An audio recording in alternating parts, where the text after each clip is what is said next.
Hello and welcome to our conversations with the cast and crew of Search the Series, which is a new podcast series which comes out on the 15th of February 2022. Now, today we are delighted to have Colin Little here, who plays the lead character of Matt McNair. Colin is a stage actor who is probably best known for being in singing I'm No a Billy, He's a Tim, which toured for a long time. And also, he has recently been in Beauty and the Beast at Falkirk. So he does do a lot of pantos as well, which he is known for. So, Colin, it is great to have you here today. Thank you for having me. It's lovely to be here. So, we're going to have some quick fire questions, well, as quick as they possibly can be without having too much discussion. And just to kick us off, so that our audiences who are going to be listening to this or who we want to intrigue into listening into Search the Series, could you give us a brief synopsis of what Search is about? Search is the story of my character Matt McNair.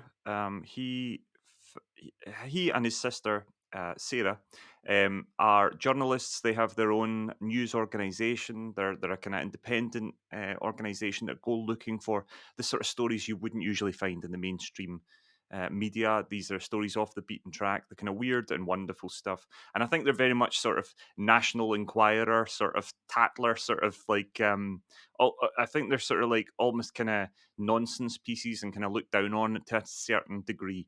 And what happens is that these fun little pieces. Matt comes across a story that maybe isn't so silly, isn't so daft, and it leads him and Sarah and everybody involved straight down the rabbit hole. Which is the name of the first episode as well. It is indeed. It is indeed. Quite aptly named by Chris Patrick. Indeed, indeed. I've worked with Chris a number of times over the years, and he really has done a fantastic job on this script, on this series. It's been a project I've been sort of involved in for quite a while, in various different forms, and it's just so exciting to know that we're less than a month away from it being out there in people's ears. Absolutely. And it's got great drama and mysterious moments in it, but there's still a lot of pathos and emotion in it as well, isn't there? Absolutely. Chris himself does a lot of comedy, and there's definitely comedy in this, but this is incredibly dramatic, and as you said, it's heartfelt, and there's some real twists and turns and shocks there as well, and of course there is that kind of on brand sort of humor and humorous moments as well. It really is. It's a bit of a roller coaster. I know folks say that a lot about everything, but this genuinely is a bit of a roller coaster. And what about your character then in terms of their balance? How would you describe Matt McNair, let's say in 5 words? 5 words. Dedicated, determined, stubborn, um, uh, committed. Well, that's sort of the same, isn't it? As dedicated, I suppose. And Interestingly, when we were talking to Ewan earlier on, he was talking about he just had two, and he's like, "Oh, but it's just the same word. I need again. How do we say that again?" So I think it's absolutely fine because that means there's obviously a main kind of thought for the character then as well. As you're saying, he's stubborn, he's determined, and yeah, what drives him then? so obviously the piece, the series is called Search, and it absolutely is Matt McNair's search that drives this entire sort of narrative. And he's sort of searching for various things at various points, but he is essentially searching for the truth. Again, that's the truth about various things. That's the truth about himself and about the story, of course. But it's kind of the truth about Scotland as well, and the world that we are living in, or at least the world that Matt is living in. So yeah, he's driven by this unbelievable urge to uncover the truth. And it's a thing that he and his sister Sarah share. There's a bit of conflict because they're quite different in their approaches and their sort of ways of going about things. Matt's a bit more stubborn, a bit more reckless about the way he goes about things. Sarah's a bit more thoughtful, a bit more sensible, and probably actually a bit better at doing the job than Matt is. Um, but uh, but yeah, he's just adamant that he's gonna kick over whatever rocks he needs to find out what's there underneath. And because he has this attitude then, Colin, of wanting to kick over all these rocks, does he have, like, any enemies that we should be looking out for? How much can you reveal about this just now? Oh, um, yes, absolutely. He has enemies. How much I can reveal, I don't know. Um, the interesting thing for Matt is that he doesn't. At the very start of this story, he doesn't think he has any enemies. I mean, he's not expecting it. He's not gone out looking for enemies, but the enemies very quickly become aware of Matt, and they're definitely looking for him. And would you say, without giving too much away, would you say that Matt is the hero of this story? Um, Or would he like to be the hero? I don't think Matt himself would consider himself as a hero. I would say he probably is the hero of this story. I think Chris, the writer, considers him the hero of the story, but there are multiple heroes in this story, and certainly as far as Matt's concerned, there are definitely more heroic people, as far as he's concerned, that he finds along the way. But I suppose from a sort of narrative point of view, he would be, at least in the early ones, he's the listener's guide through the story. He's the one that you're going to be with for the majority of the story, and it's his, very much his point of view that you will experience more than anybody else's. And to make things slightly easier so you can talk about more things, because it's like if any mystery or thriller, if you give too many things away, then you've given them away before people can listen to them. Well, yeah, I'll have Chris Patrick on the phone if I give away too much. Have you signed something? That's the question. I have. It was written in blood.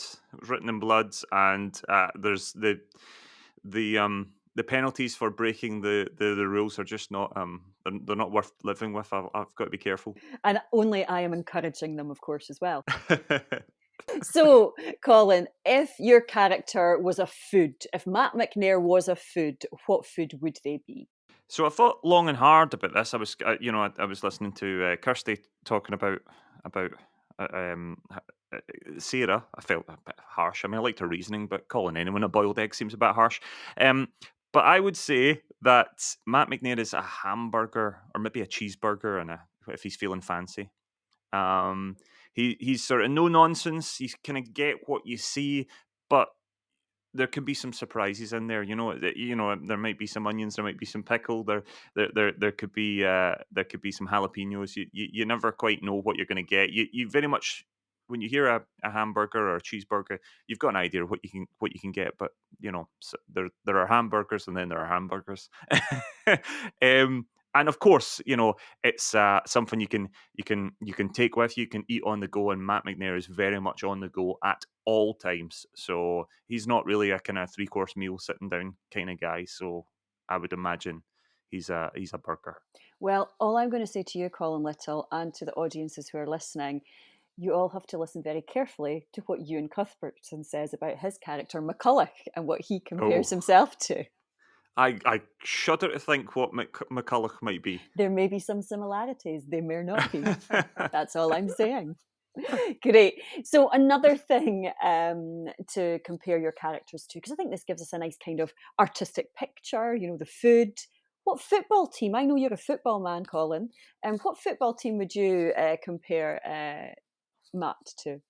Well, so I mean, I'm going to have to. I'm just getting my claret and amber specs on here, but I'm going to compare him to my own team, Motherwell FC. I think a scrappy team who don't always get the how would I put it? They don't always get the credit that they deserve, but they have been doing their job at the absolute peak of their abilities for 30 years, much like I say 30 years for the last 30 years in the top flight.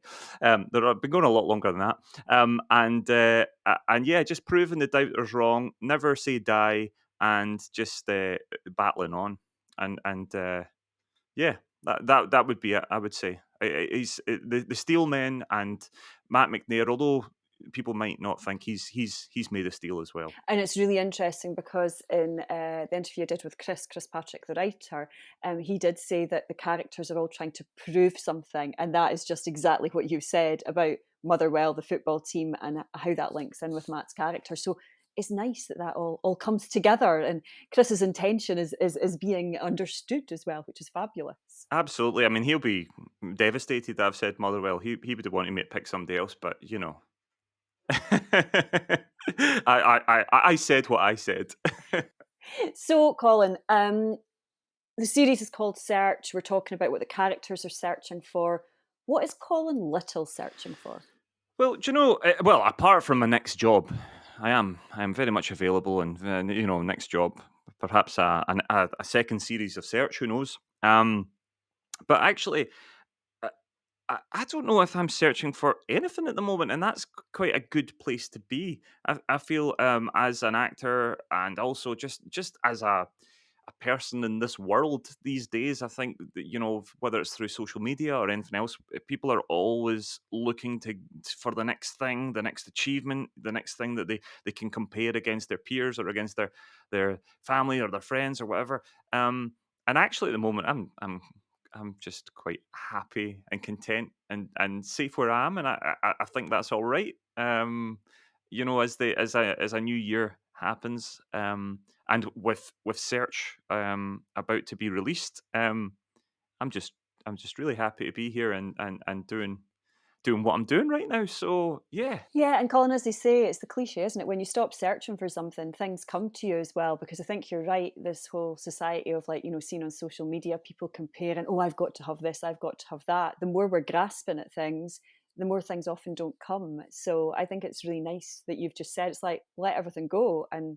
hey, let's see what 2022 brings for Colin Little. What's for you will no go by you. Absolutely, absolutely. So the podcast series is released on the 15th of February. Now, how many episodes are there that people can tune into? Oh, that's a good question. 8, I believe. I believe there's 8. I might be I might be wrong here. It's okay, you're absolutely right. Good.